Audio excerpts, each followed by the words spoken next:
Grupo Gurea, que emplea en Guipúzcoa a unas 3.500 personas con discapacidad. En 2007 pusieron en marcha Guitec, su propio departamento de I+D. Buscamos tecnologías que nos puedan ayudar a salvar de alguna manera ese gap, ¿no?, que puede impedir a esa persona trabajar en ese puesto de trabajo. Lo que un centro tecnológico haría de investigación, nosotros vemos cómo la investigación de ese centro tecnológico puede ser aplicable al entorno laboral de una persona con discapacidad, sobre todo intelectual.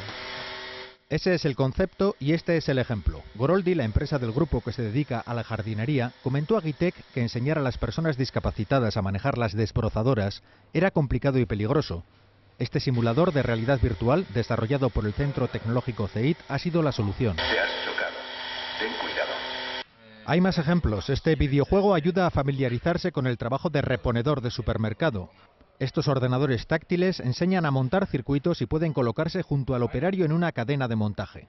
También hay I+D Low Cost, dispositivos que existen en el mercado readaptados o reenfocados al colectivo de discapacitados, desde consolas de Nintendo a juegos de habilidad. Un juego de Estados Unidos que está pensado para los niños nos puede ayudar para trabajar la concentración o el ritmo.